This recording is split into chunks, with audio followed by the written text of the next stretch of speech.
Bom dia, graça e paz. Amém. É motivo de muita alegria poder retornar a essa amada igreja. Tenho aqui alguns amigos, como o pastor Isaac. Luciano, não sei se está presente aqui conosco, mas são amigos que o seminário me deu. Eu me sinto muito honrado mais uma vez em ter voltado aqui e que o nome de Cristo seja glorificado através da ministração da palavra, não somente Ele. Hoje nós temos o desafio de expor a carta à igreja de Filadélfia. Então eu queria pedir que você abrisse sua Bíblia lá no texto de Apocalipse, capítulo 3.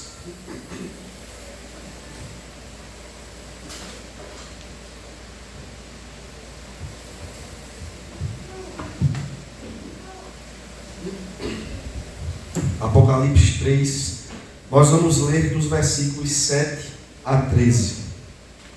E o texto nos diz assim, a partir do versículo 7. Ao anjo da igreja em Filadélfia escreve: estas coisas diz o santo, o verdadeiro, aquele que tem a chave de Davi, que abre e ninguém fechará, e que fecha e ninguém abrirá.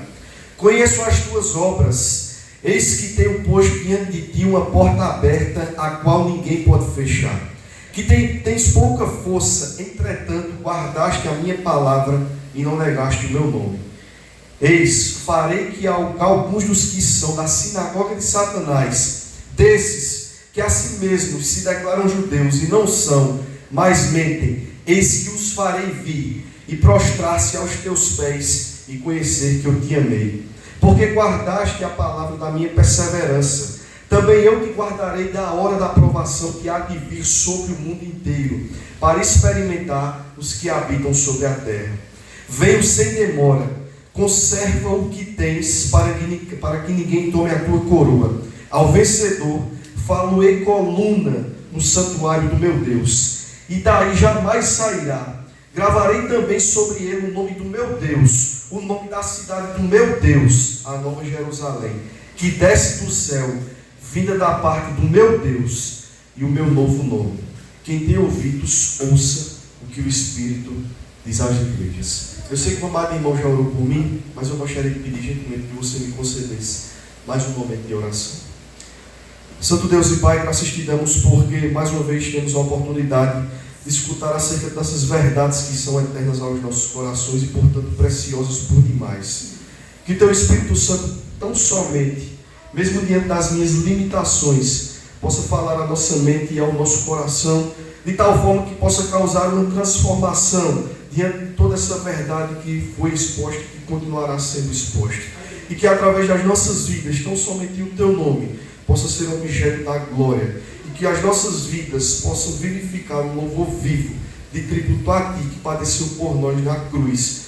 Teu sangue vertido naquele madeiro foi suficiente para nos alcançar, satisfazendo a ira de Deus e apaziguando tudo aquilo que eu e você não poderíamos apaziguar. Portanto, Deus, seja exaltado nessa manhã, através da tua própria palavra, do teu evangelho vivo, em nome do Senhor Jesus. Amém. Meus irmãos, antes de nós entrarmos aqui nos versículos que nós acabamos de ler, aqui cerca de 6 ou 7 versículos, é importante nós tomarmos conhecimento de como foi que João ele chegou até esse exato momento que nós temos aqui acerca da igreja em Filadélfia, ou a carta que é direcionada à igreja de Filadélfia e portanto escrita por João. Nesse exato momento em que João ele tem a revelação do texto de Apocalipse, nós temos ali um período que já está prestes a acabar do final do primeiro século. Nós temos ali como data confortável entre os anos 95, 98 ou 99 depois de Cristo. João, portanto, ele seria o último dos discípulos que ainda estavam vivos e o único, portanto, que não foi martirizado, ou seja, que não morreu por causa da perseguição ao Evangelho. João, talvez, ele tenha morrido de velhice. Mas a história de João não é tranquila pelo fato dele não ter sido martirizado. Pelo contrário, o que contam os nossos historiadores é que João ele foi colocado na ilha de Patmos, que foi onde ele tinha recebido aqui essa revelação do texto de Apocalipse, depois de ter sido jogado num caldeirão de óleo quente e perdido toda a sua pele. Então nós estamos agora diante de um homem que se encontra em uma ilha, abandonado, perseguido e totalmente solitário. Imagine só a cabeça do discípulo João, aquele que reclinou a cabeça no peito de Jesus, que precisava desse contato mais próximo do seu mestre, agora totalmente abandonado em uma ilha, sem ter absolutamente ninguém que pudesse lhe acompanhar. É por isso, meus irmãos, que alguns textos escritos por João aqui no Apocalipse são textos que expressam de forma evidente, clara e objetiva aquilo que João ele sentia no momento em que ele estava abandonado, perseguido e totalmente solitário. Nós temos uma dessas expressões lá no texto de Apocalipse, capítulo 20, em que João ele inicia a sua narrativa da seguinte maneira: vi na mão direita aquele que estava sentado no trono, um livro escrito por dentro e por fora, de todo selado com 7 selos. Vi também um anjo forte, que proclamava em grande voz: quem é digno de abrir o livro e lhe desatar os selos? Ora, nem no céu, nem sobre a terra, nem debaixo da terra, ninguém podia abrir o livro, nem mesmo olhar para ele. E eu chorava muito, porque ninguém foi achado digno de abrir o livro, nem mesmo de olhar para ele. Olha só o clamor de alguém que está abandonado, perseguido e solitário, tentando encontrar qualquer esperança para o final da sua jornada. E aí, diante da mensagem da revelação, nós temos aqui agora a expressão daquele que encontrou a esperança a partir do versículo 5. Todavia, um dos anciãos me disse: não choreis, eis que o leão da tribo de Judá, a raiz de Davi, venceu para abrir o livro e desatar seus 7 selos. Então vi, no meio do trono e dos 4 seres viventes, e entre os anciãos, de pé, um cordeiro como tendo sido morto.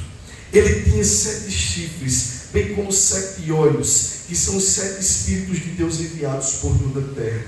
Veio, pois, e tomou o livro da mão direita daquele que estava sentado no trono. E quando tomou o livro, os 4 seres viventes e os 24 anciãos prostraram-se diante do cordeiro, tendo cada um deles uma harpa e taças de ouro cheias de incenso, que são as orações dos santos, e entoavam um novo cântico, dizendo: digno és de tomar o livro e de abrir-lhes o selo, porque foste morto, e com teu sangue compraste para Deus os que procedem de toda tribo, língua, povos e nações. E para o nosso Deus o constituísse reino e sacerdotes, e reinarão sobre a terra. Vi e ouvi uma voz de muitos anjos ao redor do trono dos seres viventes e dos anciãos, cujos números eram de milhões e milhares de milhares, proclamando em grande voz: digno é o cordeiro que foi morto de receber o poder e riqueza e sabedoria e força e honra e glória e louvor. Então ouvi que toda criatura que há no céu e sobre a terra e debaixo da terra e sobre o mar e tudo que neles há estava dizendo: aquele que está sentado no trono e ao cordeiro seja o louvor e a glória e o domínio e a honra pelos séculos dos séculos. Amém. E os 4 seres viventes respondiam: amém. Também os anciãos prostraram-se e adoraram. Essa era a esperança daquele que se encontrava perseguido, abandonado e solitário.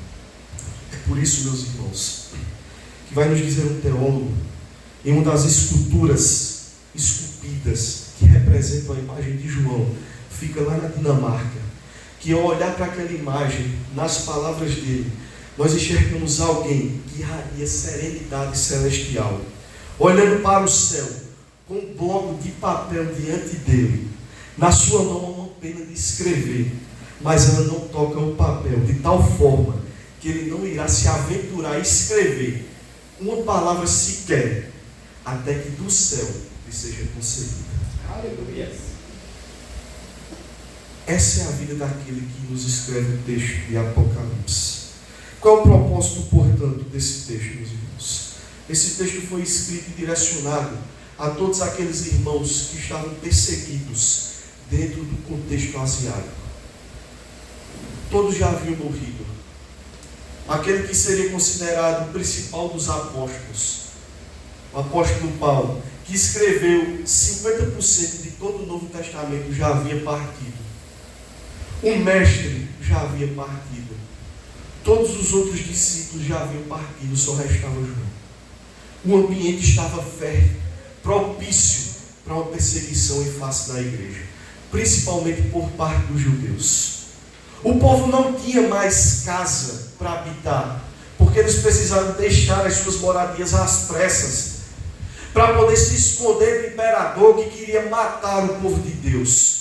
O povo cristão estava disperso, o povo cristão estava desesperado, o povo cristão estava sem esperança. Apocalipse, portanto, tem como objetivo apresentar a esperança para o povo de Deus. Meus irmãos, o texto de Apocalipse não tem por objetivo apresentar os finais do tempo. O texto de Apocalipse tem como objetivo apresentar esperança. O tema principal do texto de Apocalipse é nos informar que, a despeito de toda maldade, de toda hostilidade, nós servimos a um Deus que já é vencedor e que já triunfou. O texto de Apocalipse não quer nos apresentar indícios de quando Jesus vai voltar. O texto de Apocalipse tem como objetivo principal nos afirmar que Ele vai voltar. Que Ele já é Rei, que Ele já é Senhor, que Ele já colocou Satanás sobre os seus pés. Aqui nós não temos uma luta travada entre Cristo e Satanás, porque Cristo já é vitorioso. Na cruz Ele já conquistou a vitória que eu e você não poderíamos conquistar. Na cruz Satanás já foi derrotado. Ele sabe que não há qualquer chance. Mas nós precisamos ser confortados nessa viva esperança. É por isso que João ele escreve o texto de Apocalipse, para que nós venhamos entender que diante de tudo aquilo que nós estamos experimentando, nós servimos a um Deus que diariamente reacenda a esperança em nossos corações, que Ele há de voltar. Os nossos propósitos principais é alcançar aqueles cristãos perseguidos por causa da fé, para que eles sejam abençoados pela esperança que João nos apresenta aqui. Essa esperança ela está evidenciada no capítulo 7, versículo 17. Pois o Cordeiro que se encontra no meio do trono os apacentará e os guiará para as fontes da água da vida, e Deus lhes enxugará dos olhos todas as lágrimas. Esse é o objetivo do texto de Apocalipse. É trazer a esperança para aquele que não tinha esperança. A primeira seção do texto de Apocalipse, portanto, e aqui se trata de uma escola bíblica dominical, esses pontos são importantíssimos por demais. Apocalipse é dividido em duas grandes partes: capítulo 1 a capítulo 11 e capítulo 12 a capítulo 22. No capítulo 1 a capítulo 11, nós temos a luta da igreja contra o inimigo. Nós temos a luta da igreja em face dos perseguidores da cruz de Cristo. Do capítulo 12 ao capítulo 22, nós temos o triunfo de Cristo sobre o inimigo. O ponto é, do capítulo 1 até o capítulo 22, em todo o texto de Apocalipse, Deus ele sempre preserva a sua igreja. Mesmo diante da luta, na primeira parte de Apocalipse, Deus ele preserva a sua igreja. E nós enxergamos isso na igreja de Filadélfia. Nós enxergamos Deus cuidando do seu povo na igreja de Filadélfia. Essa igreja, portanto, ou pelo menos a cidade, era uma cidade muito rica e poderosa naquela época. Ela foi construída numa das principais avenidas entre Roma e o Oriente Asiático. Então todo mundo em absoluto passava pela região da Ásia. Ela também era responsável por ensinar a língua grega a pelo menos boa parte das cidades vizinhas que tinham conhecimento acerca do povo da Filadélfia. E portanto, por causa desse trânsito, a igreja da Filadélfia era uma igreja muito próxima da missão e do evangelismo. Conhecendo as suas características de saber que os indivíduos sempre passavam por essa rua principal, o povo sempre era evangelizado com a mensagem da cruz. Mesmo sendo uma igreja pequena, pobre, formada a maioria das vezes por escravos, ou boa parte dos seus membros escravos, eles cotidianamente, diariamente, evangelizavam o povo de Deus. Havia ainda uma particularidade que torna a ideia de perseverança um pouco mais próxima da igreja de Filadélfia. Embora Filadélfia estivesse numa região em que todos passassem, todos transitassem, uma cidade que ensinava o grego, uma cidade que conhecia tanto o Império Romano como as culturas da Ásia, ela tinha um grande problema. Constantemente, ela experimentava ou sofria abalos sísmicos. Ou seja, quase que todo ano, na região da Filadélfia, você tinha terremotos e vulcões explodindo lá perto. Tanto é que contam os nossos historiadores que quando você chegava até a região da Filadélfia e ao entrar na cidade, você enxergava uma cidade que parecia que acabara de sair de um contexto de guerra. Os muros eram todos rachados, as ruas eram todas rachadas. Você não tinha nenhuma construção naquela época considerada bonita, poderosa, grande, justamente pelos terremotos e a destruição que aqueles terremotos causavam. E de forma sábia, no versículo 12, o autor aqui no capítulo 3, João, ele reacende a esperança desse povo naquilo que eles sofriam bastante, que eram os terremotos e os vulcões. E aí nós começamos agora, a partir do versículo 7, a tratar acerca daquilo que nós temos quanto ao direcionamento à igreja de Filadélfia. E nós iniciamos assim: ao anjo da igreja de Filadélfia escreve: estas coisas diz o santo, o verdadeiro, aquele que tem a chave de Davi, que abre e ninguém fechará, e que fecha e ninguém abrirá. A primeira informação trazida por João aqui, e é claro que ele tem falado do próprio Cristo, nós já conseguimos entender isso aí, pelo menos nos três primeiros atributos que João nos traz, que ele é santo, que ele é verdadeiro e que ele tem a chave do reino de Davi, que João ele tem falado aqui, num primeiro momento, do próprio Cristo. E o primeiro atributo que ele utiliza para se dirigir ao nosso Deus é chamado de santo. E essa é uma das características marcantes do nosso Senhor. Embora Ele tenha compartilhado a sua santidade conosco, para que nós sejamos santos assim como Ele é, só Ele é triplamente santo, de tal forma que nele não há ruga, não há mancha, não há corrupção. A sua santidade não perece, não perde o valor, não deixa de ser rica e poderosa. Cristo, Ele sempre permanecerá santo durante toda a sua vida, para toda a eternidade. A primeira característica marcante que João nos traz aqui é que esse Deus santo, Ele é diferente do Deus de todas as outras religiões. É que nesse Deus santo só existe uma mensagem que Ele prega, que é a mensagem da cruz de Cristo. É que desse Deus santo Ele não tem qualquer outro compromisso a não ser com o evangelho vivo da cruz do Rei. É que esse Deus santo, Ele tinha tão somente o objetivo de testificar e apresentar a mensagem viva que é poderosa para salvar. É por isso, meus irmãos, que logo em seguida, João ele trabalha outro atributo de Deus, que Ele é verdadeiro. Somente o nosso Deus consegue apresentar aquela mensagem que pode nos salvar de fato. E essa é a característica da nossa religião. Somente o Deus que nós servimos é um Deus verdadeiro, que tem uma mensagem verdadeira. Meus irmãos, se você olhar para todas as outras religiões do mundo, você vai perceber que todas elas criam métodos, artifícios, formas, características, requisitos para que o homem se aproxime do seu Deus. A única religião em que o próprio Deus, Ele não espera que o homem vá, mas que ele vem até o homem, é a religião cristã. A única religião em que alguém se fez servo, deixando toda a sua glória para assumir a forma que eu e você temos, que é uma forma vergonhosa, a figura humana, é a religião cristã.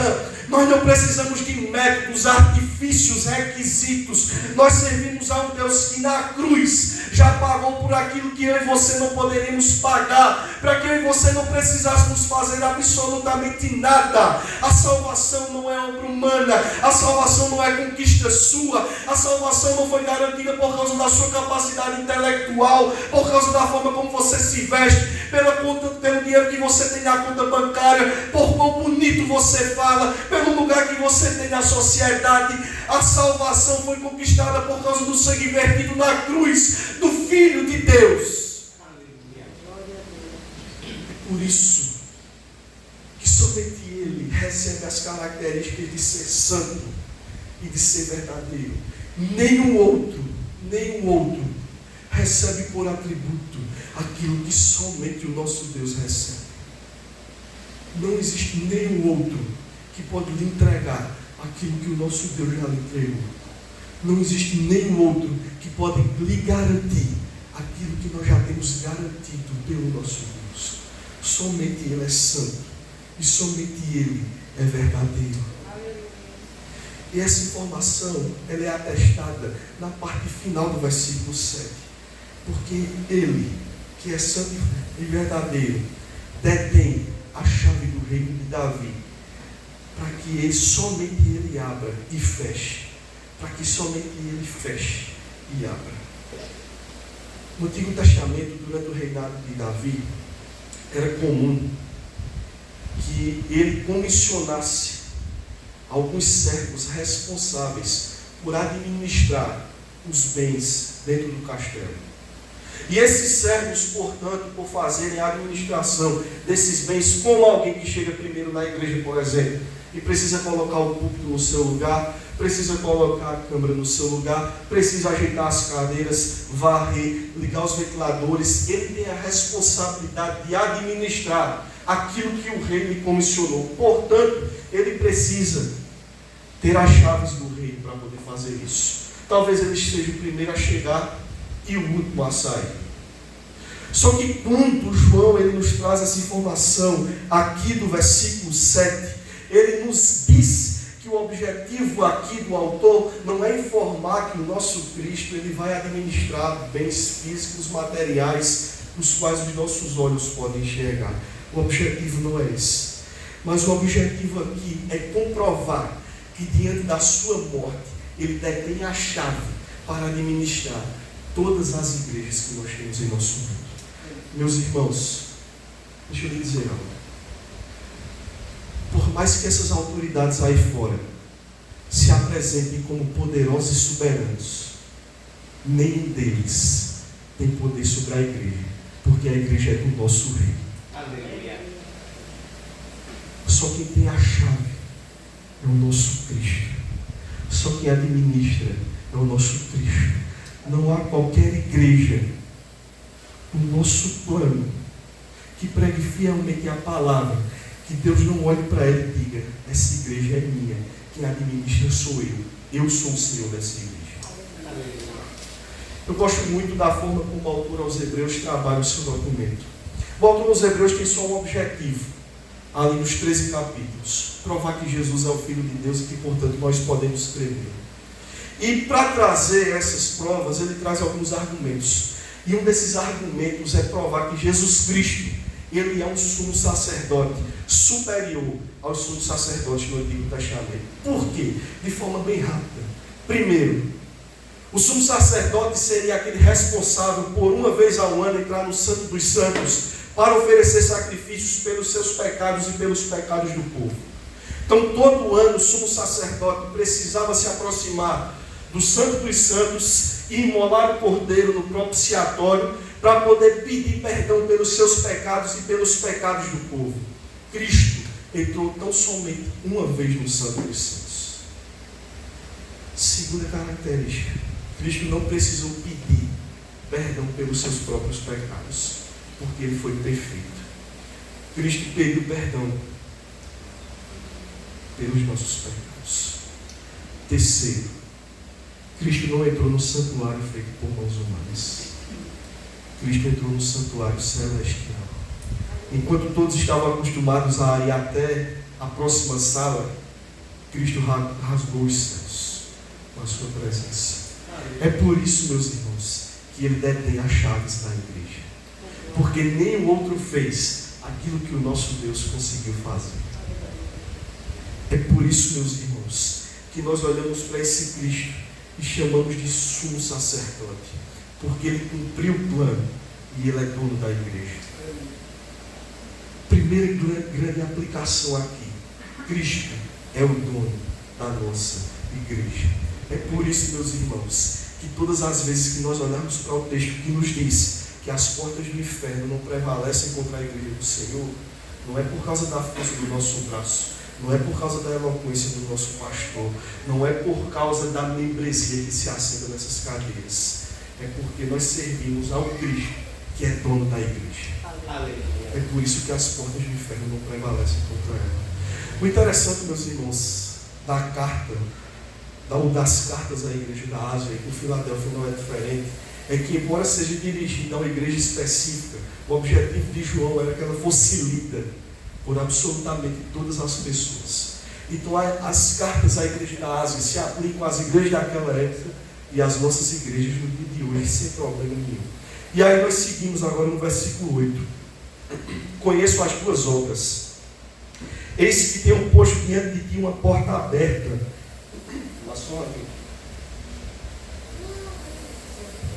A qual ninguém fecha, que tem poucas forças, entretanto, guardaste a minha palavra e não negaste o meu nome.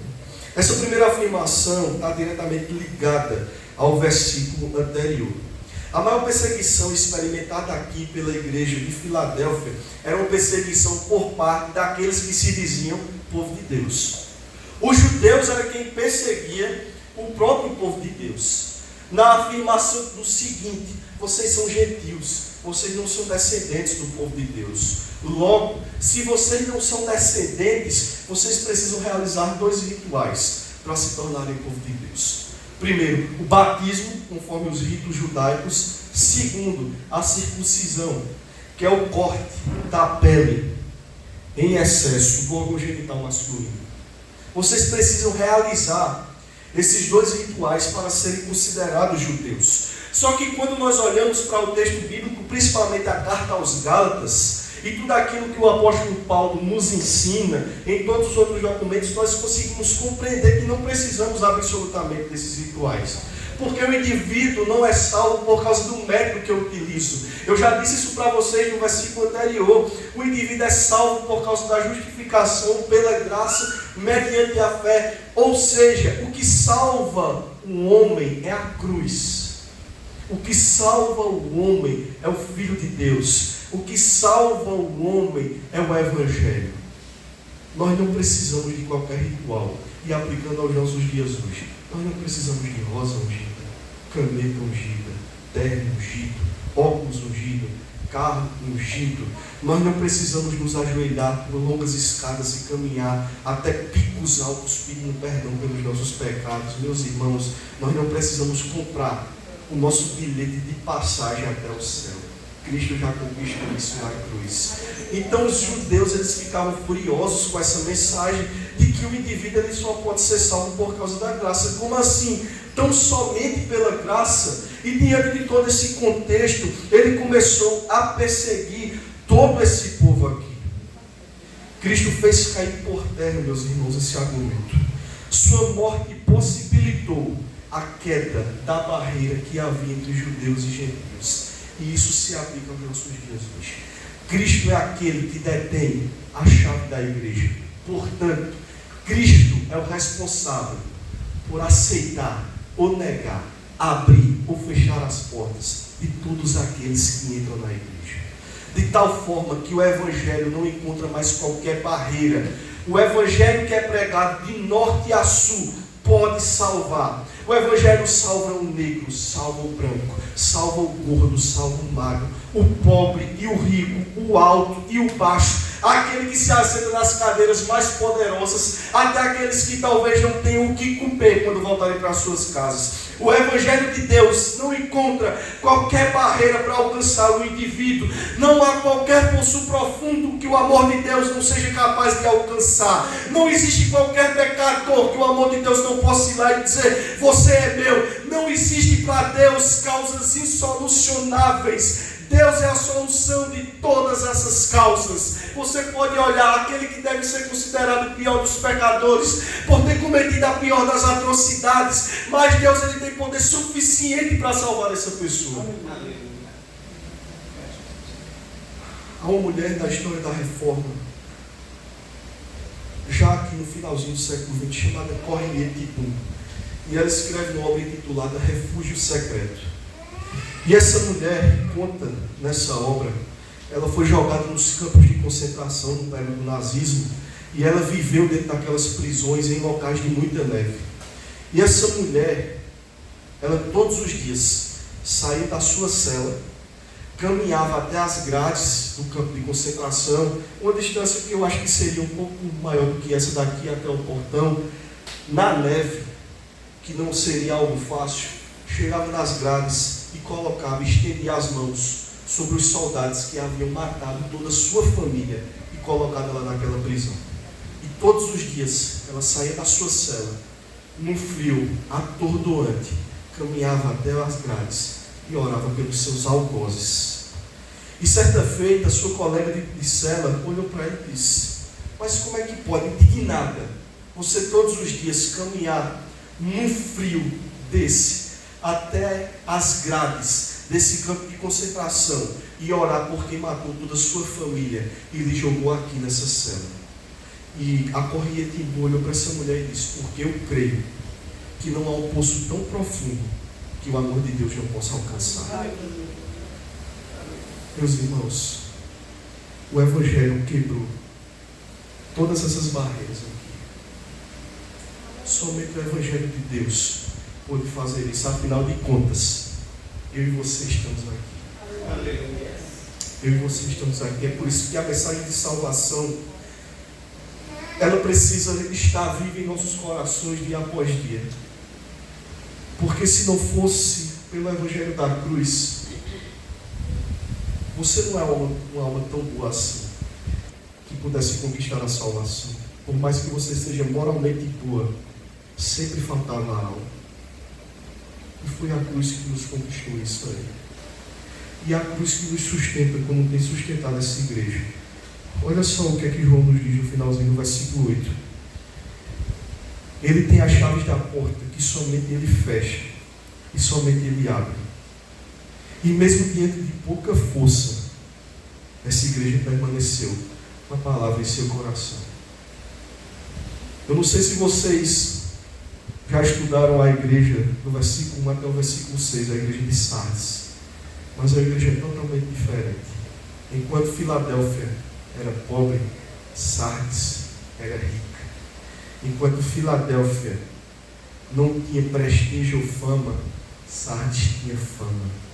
Enquanto em Filadélfia nós tínhamos escravos como membros, em Sardes nós tínhamos poderosos, ricos como membros.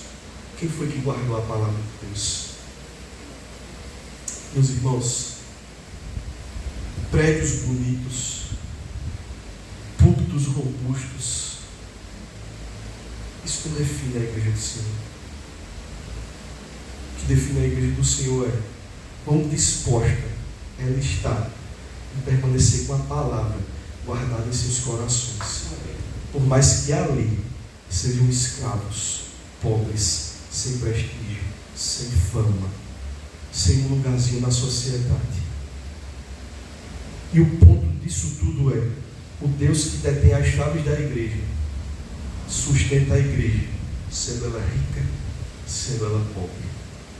Segunda grande aplicação do versículo 8: Cristo é poderoso para sustentar a igreja, meus irmãos. Cristo é poderoso para sustentar a igreja. Eis, vai nos dizer no versículo 9: falei que alguns dos que são da sinagoga de Satanás, desses que a si mesmos se declaram judeus e não são, mas mentem. Eis que os farei vir e prostrar-se aos teus pés e conhecer que eu te amei.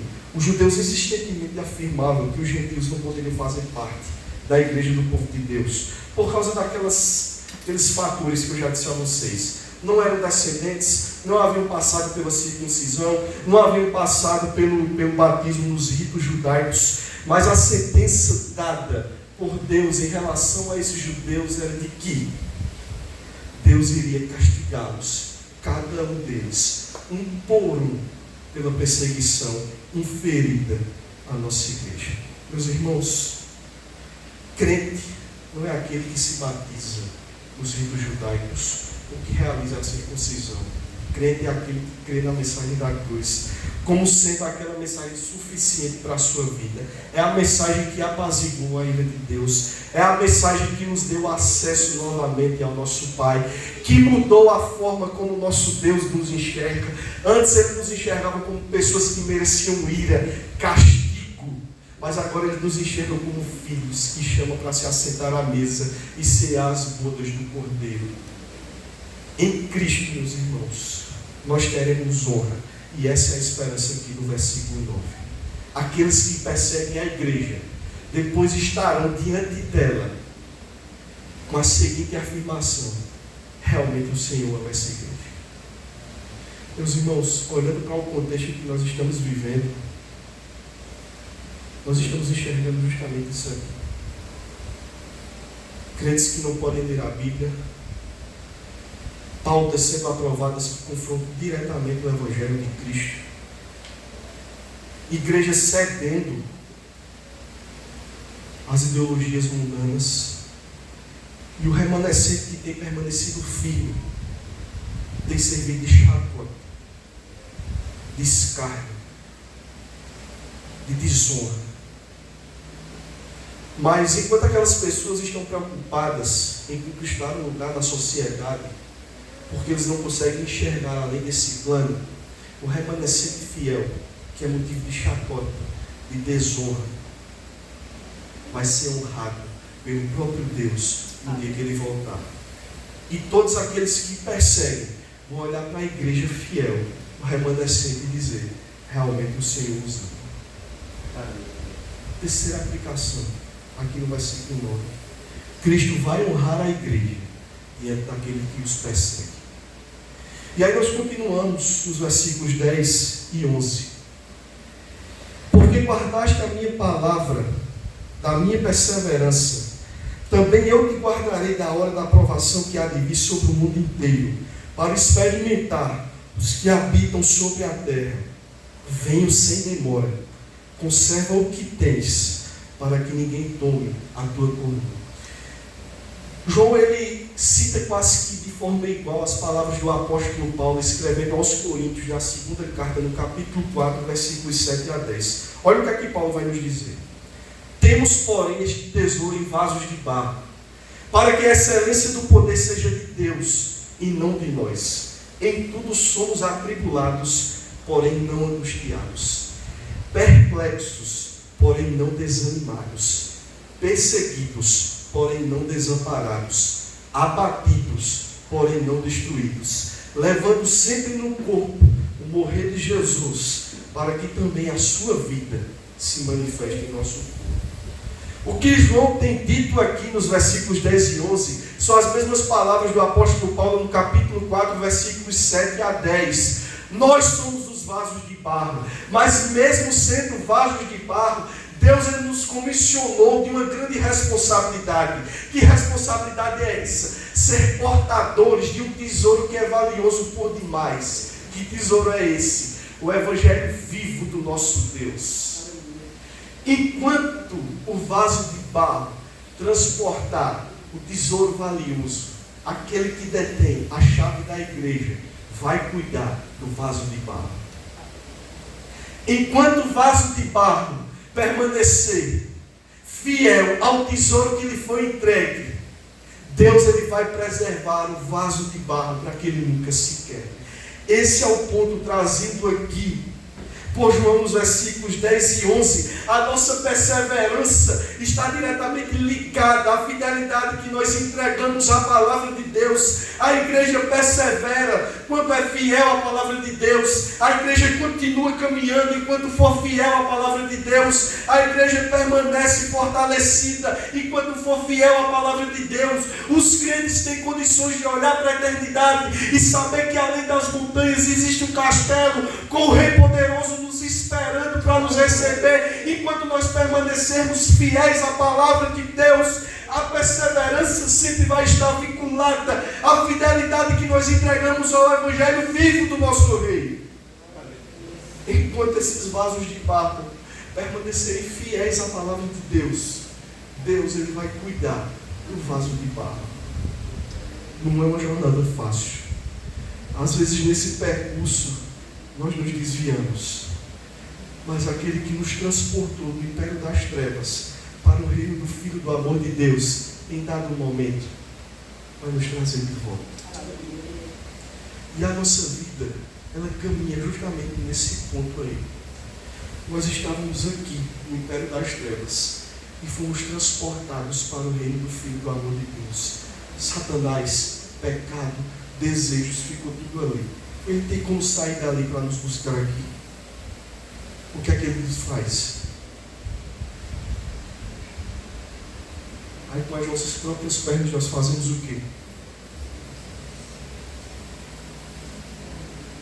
O filho do rei ficou ali. O que é que ele faz novamente?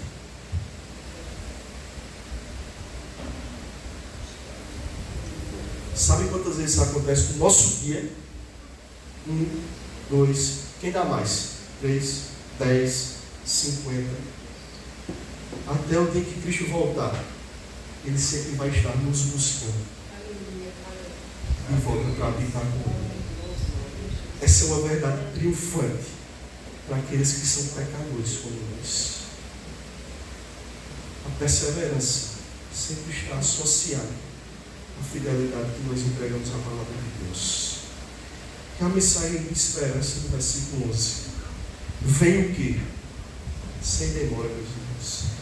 Conserva o que tens, para que ninguém tome a sua coroa. Venho sem demora, expressa com clareza aquilo que nos aguarda lá na frente. Há uma cidade santa nos esperando. Essa cidade santa é iluminada pela glória de Deus.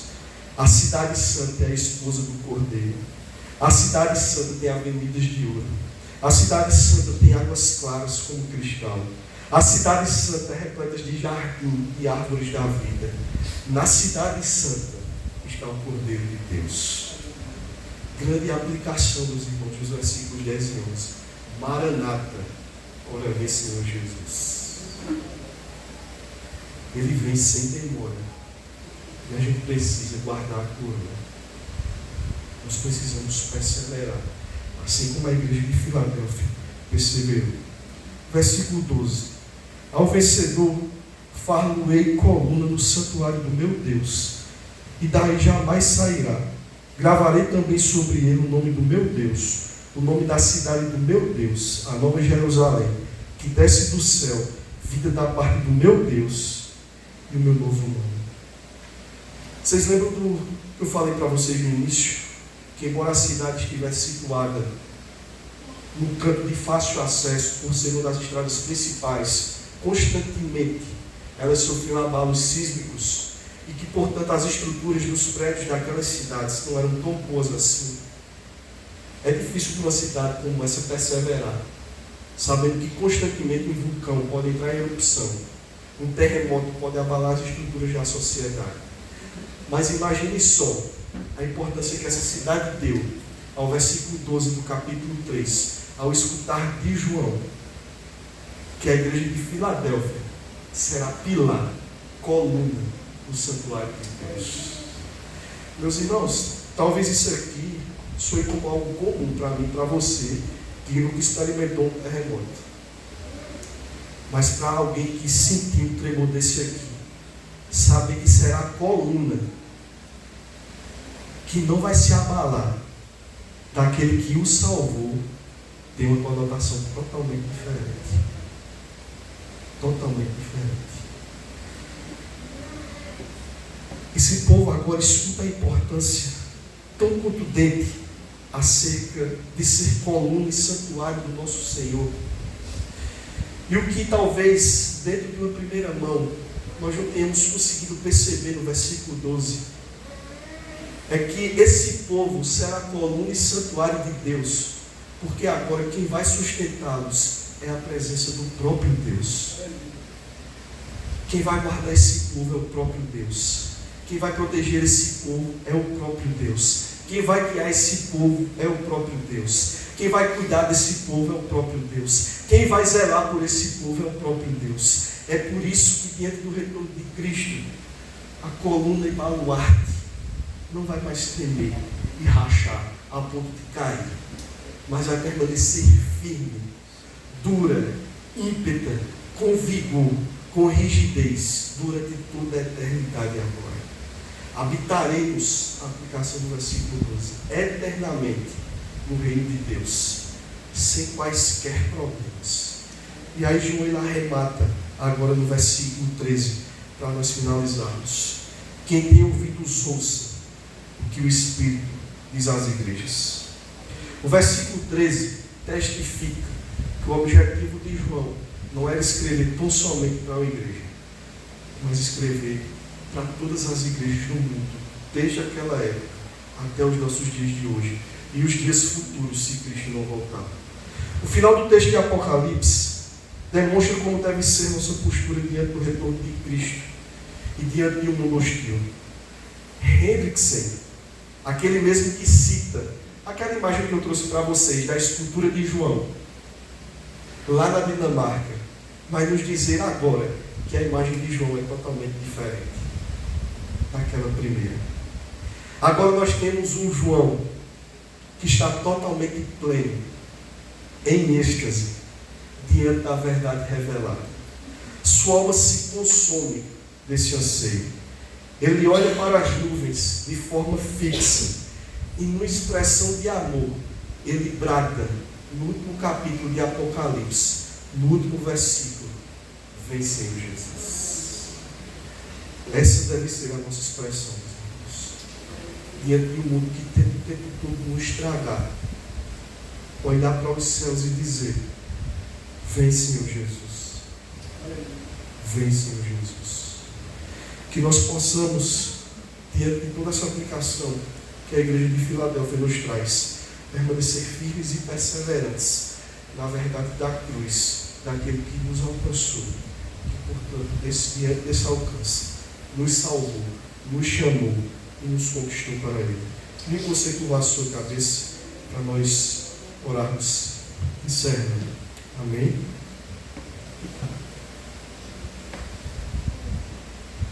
Graças te damos, Senhor Jesus, por tua obra maravilhosa na cruz, que nos alcançou, sem que nós precisássemos pagar qualquer valor para isso. Na verdade, não haveria em nós qualquer motivo que pudesse lhe convencer que valeria a pena nos salvar. O Senhor fez isso único e exclusivamente por amor, por graça e por misericórdia.